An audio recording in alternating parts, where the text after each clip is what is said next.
ഇവർക്ക് ആദ്യ പ്രസവത്തിൽ തന്നെ ഒരു 13 ലിറ്റർ പാലുണ്ടായിരുന്നു. ഇത് HF എന്ന ഇനത്തിൽപ്പെട്ട പശുവാണ്.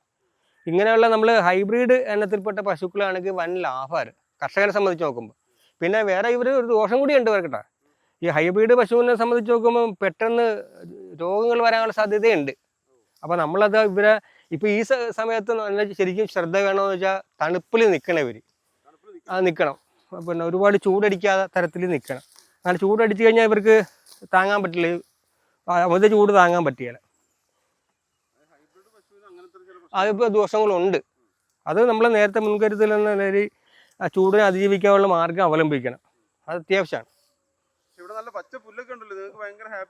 ആണാണ്, ഇഷ്ടംപോലെ പുല്ലുണ്ട്. നമ്മളെ പുല്ലിന് വേണ്ടി കഷ്ടപ്പെട്ട് പൈസ കളയേണ്ട കാര്യമൊന്നുമില്ല. അത്യാവശ്യം ഇഷ്ടംപോലെ പുല്ലുണ്ട്. അതൊരു ലാഭമാണ്, തീർച്ചയായിട്ടും ലാഭമാണ്. ഇപ്പോൾ ഒരു കെട്ട് പുല്ലിന് ഞാൻ നേരത്തെ വാങ്ങിയത്, അങ്ങനെ വാങ്ങാറില്ല, വാങ്ങിക്കൊണ്ടിരുന്ന ഒരു കെട്ട് പുല്ലിന് 100 രൂപ വെച്ച് കൊടുക്കണമായിരുന്നു. അങ്ങനെ വാങ്ങിയാണ് നേരത്തെ നമ്മുടെ അത്യാവശ്യ സമയങ്ങളിൽ നമ്മൾ കൊടുത്തിട്ടിരുന്നത്. അപ്പം അതിൻ്റെ ആവശ്യമില്ല. നമ്മൾ പറമ്പിൽ തന്നെ കുറേ അധികം പുല്ല് വെച്ചിട്ടുണ്ട്. CO3യും റെഡ് നേപ്പിയറൊക്കെ വെച്ചിട്ടുണ്ട്.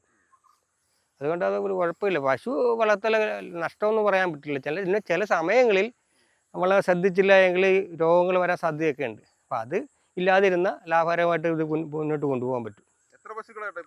എനിക്കിപ്പോൾ ഒരു 7 എണ്ണം ഉണ്ട്.